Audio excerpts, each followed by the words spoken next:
welcome or welcome back to my channel. My name's Em and welcome to October's Ketchup and Pickles vlog. If this is your first time catching one of these videos, this is basically where I am trying to catch up on all the things that I said I would read in the previous month I didn't quite get to in time, and also try to squeeze in some mood reading choices. And just a minute. Oh, sorry, my apologies. It's so rude of me to check my phone while I'm in the middle of a conversation. Anyways, I am currently in the middle of 2 books. I am still working on Magical Realism, which was on my TBR for September. I am, I think, like 60-something% of the way through. And this is a book of essays about different points in the author's life and how they relate back to certain pop culture things that she was also experiencing at the time. We are of a similar age, and so quite a few of her pop culture references for her teenage years are similar to mine, but then there's also a lot that I'm not as familiar with, so I'm really enjoying when it resonates, when it's a different experience. You know, I really like this type of nonfiction that pairs memoir with discussions of pop culture in like the 90s and early 2000s, and I'm hoping to finish it in this vlog.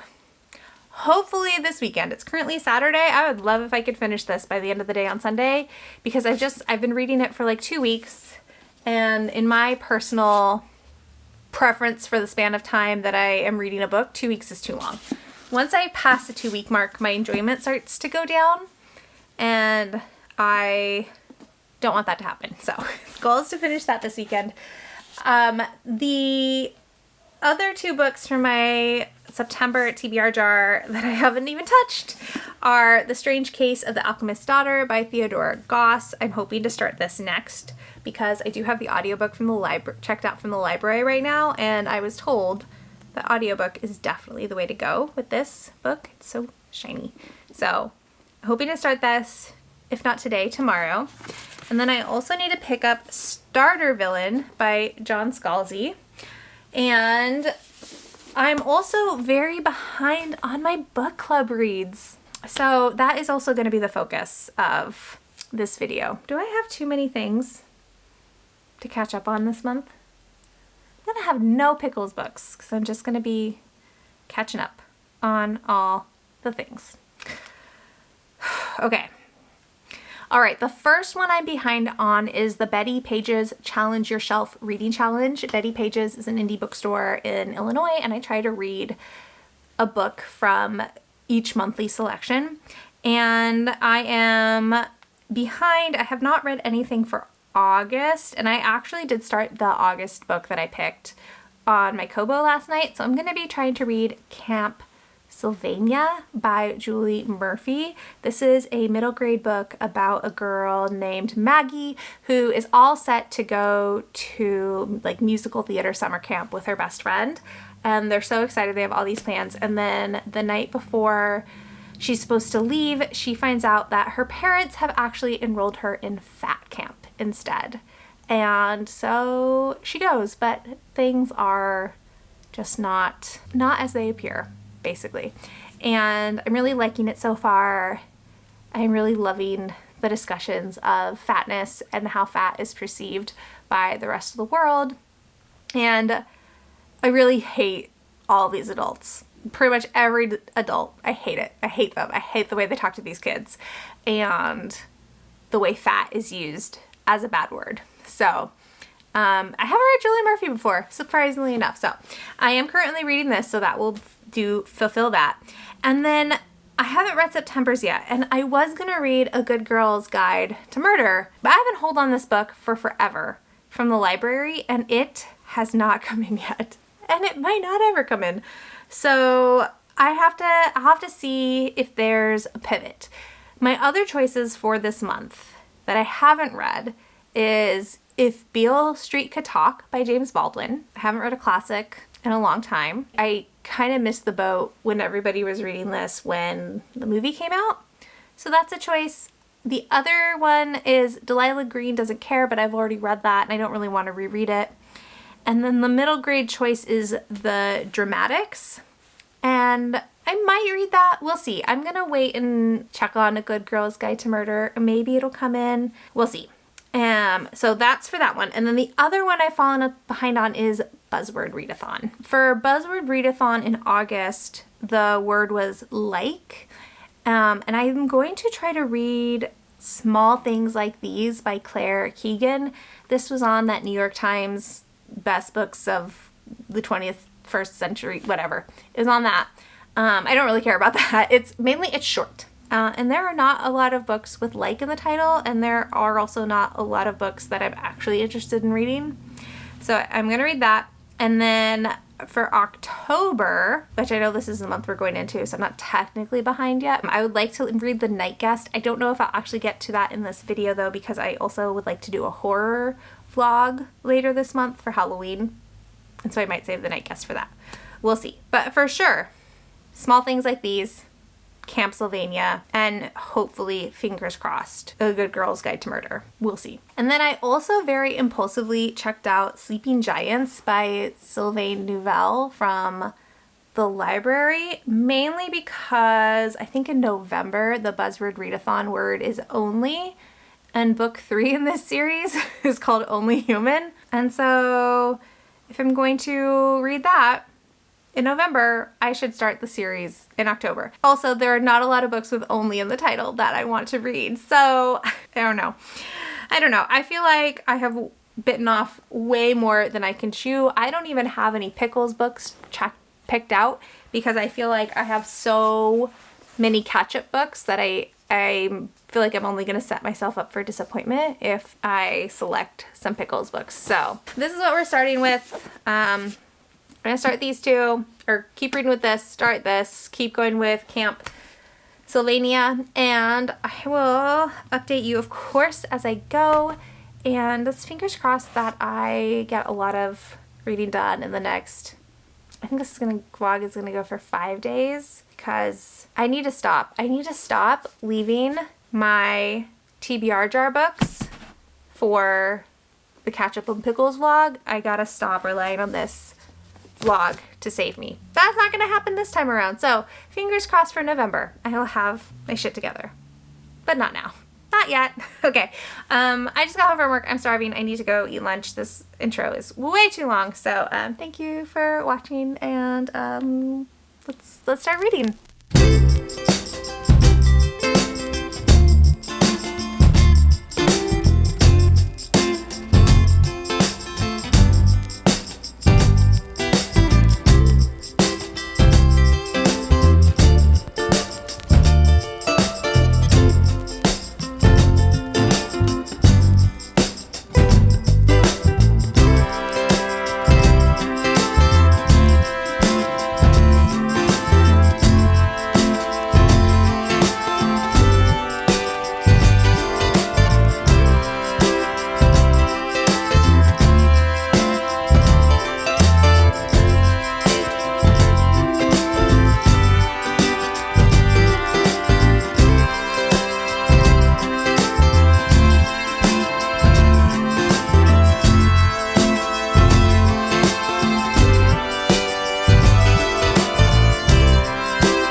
Friends, I have a couple of reading updates for you this morning, and then I have to get going. We are going over to my parents' house today.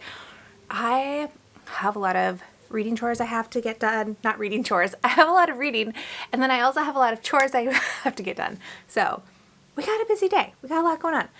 I felt so slumpy yesterday afternoon. Not reading wise, just life wise, and I realized upon some reflection that I have slipped back into some habits that don't serve me very well, just in the nutrition that I'm bringing into my body, how I'm moving my body, how I'm consuming caffeine. I had just backslid into some habits that really weigh me down, and so I'm trying to get off to a better start today and kind of reset this week. So I think in addition to this being a Ketchup and Pickles vlog, I'm also going to do a little bit of a life reset, or a habits reset, I guess would be better. So starting off with making sure I am eating things that are going to help fuel my body and not make me feel lethargic, which I love bagels and cream cheese so much. I've been having it for breakfast a lot. It's so delicious, but it does not set me up for success. Like, I don't have good sustained energy when I have that for breakfast. So that's not why you're here. Let's do the reading updates. I am 5 chapters into The Strange Case of the Alchemist's Daughter by Theodora Goss. Whoever recommended the audiobook to me, thank you so much. My beloved Kate Redding does the audiobook. I was so excited when I started it and heard her voice because I had no clue. I didn't look. And so we are following Mary Jekyll, whose mother has just passed away and her father has been dead for some time. Her father is, of course, Dr. Jekyll. And she is on financial hard times. And through going through her mother's affairs, papers, effects, she sees that her mother had been making regular payments to an Edward Hyde, and that starts her on this path to seeking out Sherlock Holmes and Dr. Watson to try to discover the secrets of her parents' past.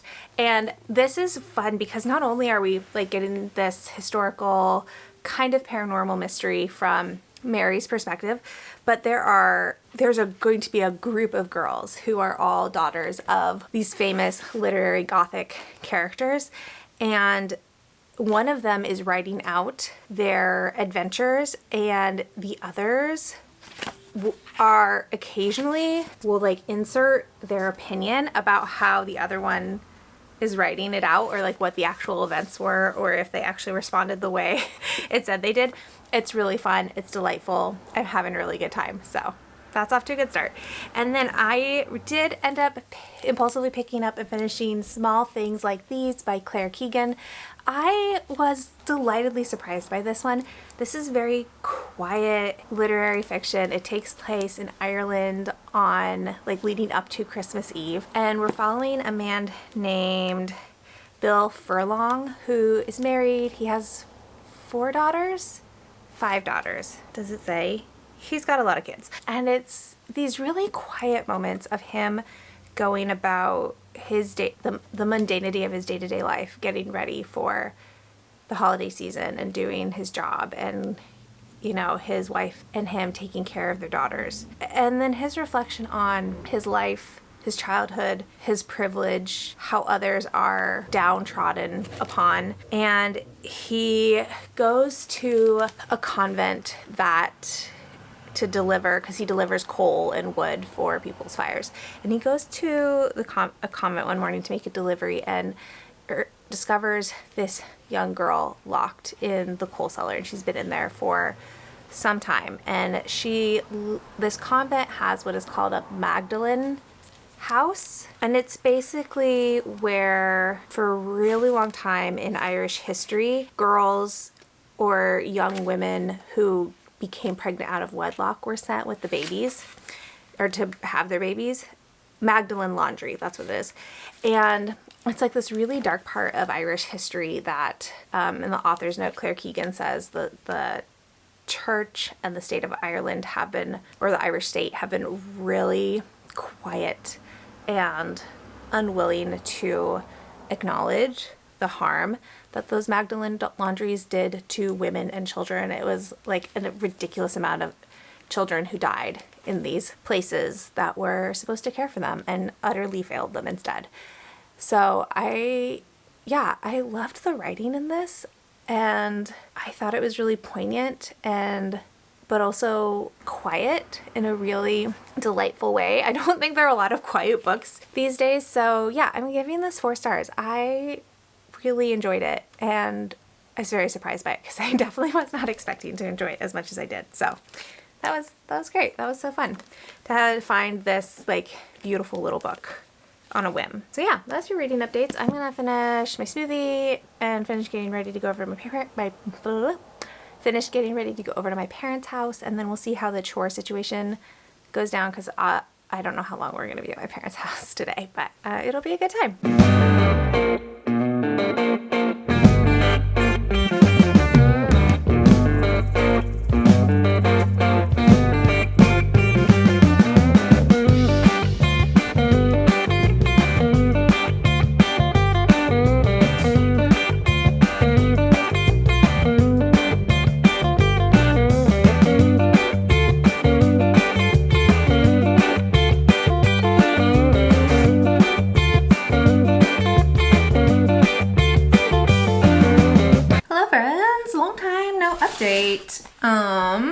are you? How's it going? I am surviving. I got 12%, 13% into Sleeping Giants. I'm gonna DNF. Not that there's anything wrong with it. I'm just not hooked. This is sci-fi and it starts with a girl with it's all told in interview format. But it starts with a girl who is recounting how one day she went and rode her bike in the woods and ended up falling off of like this hill and landing in a metal hand. And so I think it's about aliens and robots. That's fine. I'm just not invested and I don't really care. And there's more things that I want to read. So I'm going to DNF it. I have not picked up magical realism at all. I don't know why. I think I need to only pick that book up when I am 100% focused. And that is so wholly unrealistic for me that I like just need to get over it and I just need to pick it up. Otherwise, I'm never gonna finish it. And I want to finish it because I really like it. And then I'm 40% of the way through Strange Case of the Alchemist's Daughters, which I am really liking. I'm having a good time with this one.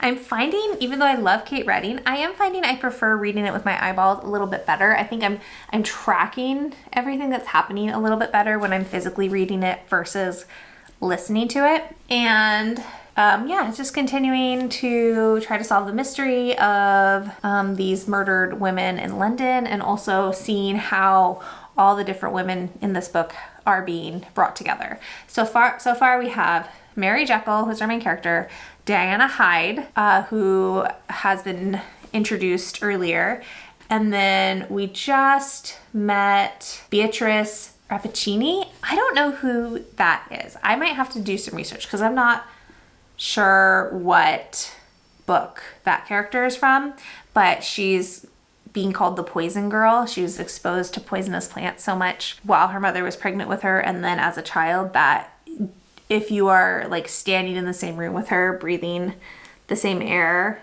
in an enclosed space, like an airtight space, like her breath can kill you. So, and then Catherine Moreau was just introduced like as a person, but like she hasn't appeared on the page yet, other than the little interspersed, I guess that's the word I'm looking for. I guess they're like annotations because it's the girls commenting on what Catherine is writing. So even though this story is largely about Mary, Catherine is the one who is supposedly writing this book. Anyways, and then eventually we're gonna meet Justine Frankenstein, but we haven't got there yet. And then I was very excited. I went and picked up my pre-order for Clever Girl by Hannah McGregor. I haven't read this. I mean, I have read this already. I might reread it. Maybe now, who knows? I read an advance copy and I love it so much. And it's just basically about how Jurassic Park, the movie, is a classic of queer feminist storytelling. I love this book. I love Hannah McGregor. I love how her brain works. And my big disappointment with reading the e-copy is that I was reading a PDF and so I couldn't highlight it. This is so obnoxiously bright on camera. This green is aggressive, but I want to go through and highlight now because I loved it. I'm also was looking at the rest of this pop classic series that this publisher puts out, and there are so many that I want to read, and these are small, but they're like hyper focused on one particular pop culture entity. So they have ones for Showgirls, Teenage Mutant Ninja Turtles, Twin Peaks, National Treasure, specifically Nicolas Cage in National Treasure, My So-Called Life, The Bachelor, Calvin and Hobbes, Jennifer's Body, Dirty Dancing. Like, do I just want to collect this series? I might. I don't collect any editions yet. I could start. That could be a good time. Anyways, not a ton of progress being made. Honestly, I haven't been in a big reading mood the last couple days. And it's been hard to sit down and focus. And my husband's also had the last couple of days off, so my routine has definitely been adjusted so that I can spend time with him. But he goes back to work tomorrow, so I'm hoping tomorrow my reading will look a little bit more standard and that maybe I could actually finish a book before I end this vlog. It's a concept. Did I finish? Oh, I did. I also finished Camp Sylvania. There we go. I did do something. And I gave this, I think, a 4 A 4.5. It was really good. It was kind of spooky. I really liked the commentary on people who say fat or treat fat as a bad word and what that means, and confronted, you know, fat phobic stuff, and also like confronted Maggie's fat phobic parents, or the way her parents were being fat phobic. And yeah, it did get spooky.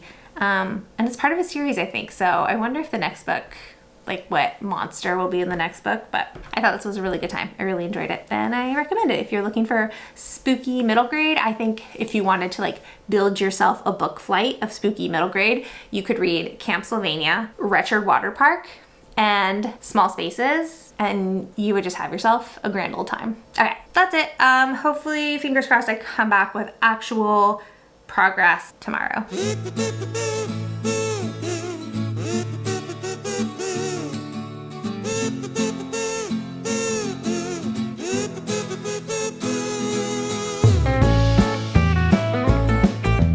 Hello friends, this is going to have to be like a super speedy update because I have to leave for work soon. But I wanted to come and tell you that I finished 2 books. Yes, I know. First of all, most exciting, I finally finished Magical Realism.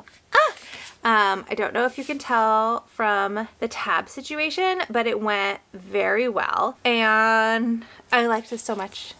There were a couple of essays that weren't as impactful as I feel like they could have been.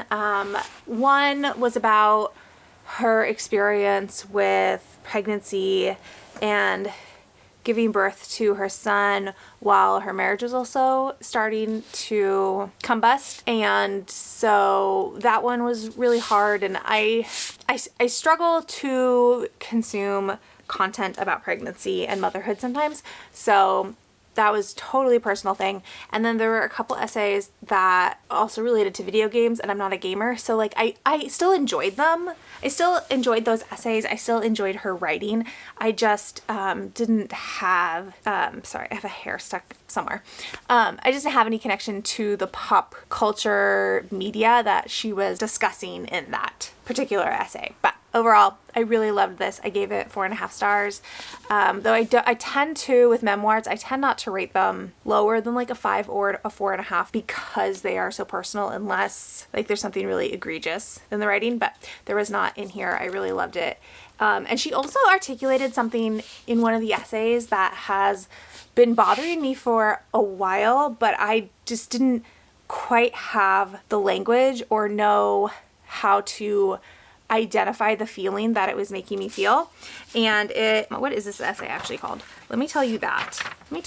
And then I'll tell you what she was talking about. Okay, it's called In the Shadow of the Wolf. And in the essay, she's talking about Norse mythology and how like it connects back to replacement theory and like the whitewashing of fantasy in general. And then also how Tolkien introduced race into fantasy with Lord of the Rings.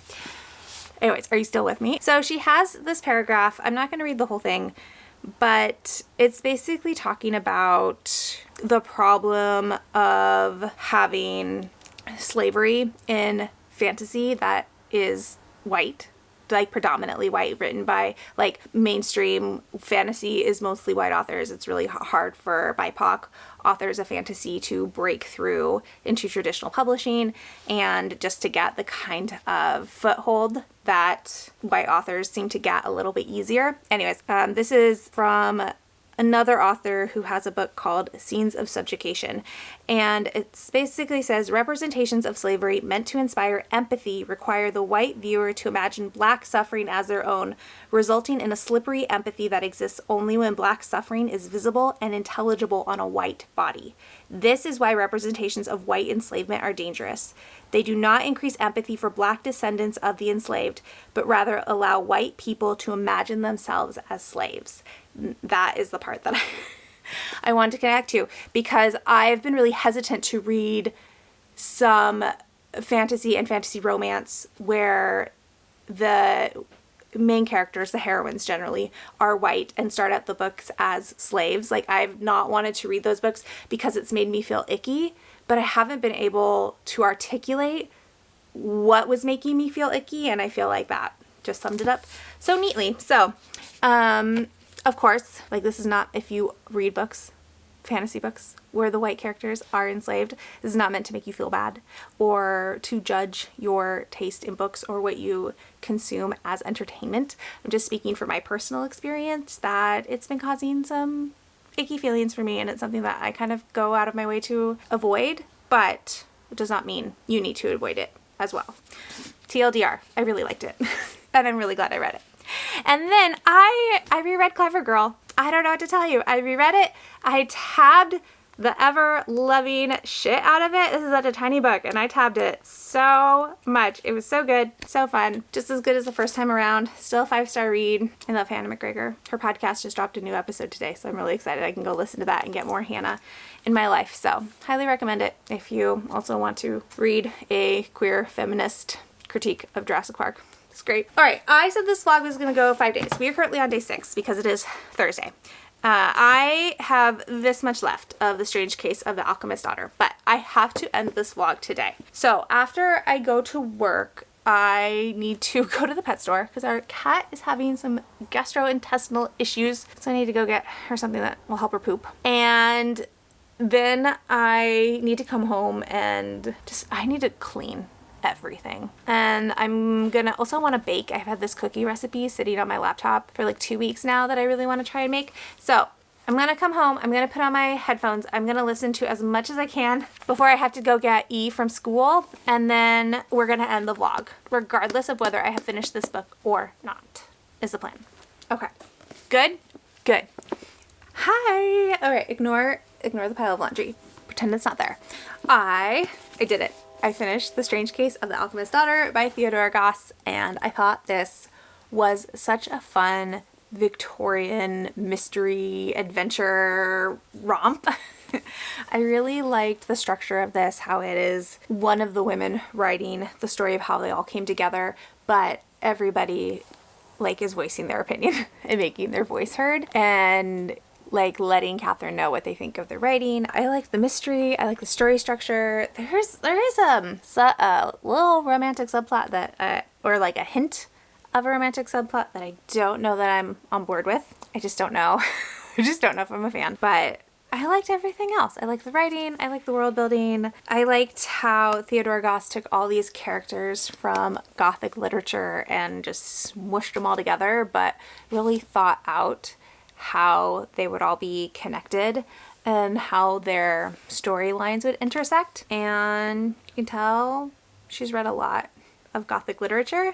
In her acknowledgement, she said that this book began as a question of why did so many of the mad scientists in 19th century narratives create or start creating but then destroy female monsters. I love that. And now that I have finished this book, we are going to end this episode of Ketchup and Pickles. Apologies for the train. And I feel like this was a really productive week. I didn't get to read anything. I mean, I liked everything I read, but I didn't get to read anything that like I've been really wanting to read. Like I got caught up on all my things, which was great. Well, I still haven't read Starter Villain, but that's okay. I got caught up on everything I was either currently in the middle of or I had fallen behind in obligation wise. I did have a couple of like, ooh, I don't have any plans to read this book, so it'd be really fun if I could read it in this vlog.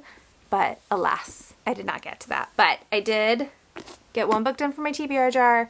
I caught up on Buzzword Readathon. I caught up on Betty Page's Challenge Yourself Challenge. No, I have not yet read Good Girl's Guide to Murder yet, but I remembered audiobooks on Spotify are a thing and I can listen to it there and I don't have to wait for the library book to come in. So that will be read by the end of October, and so then I will be fully caught up. Anyways, we are going to end the video here. Thank you so much for watching and spending your precious time with me.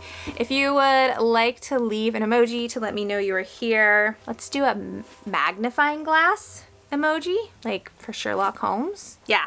Let's do the magnifying glass, you know, like that. And of course, if you've read any of these books, I would love to hear your thoughts and opinions about them. And otherwise, like if you liked it, subscribe if you want to, and I will talk to you all in the next video. Bye!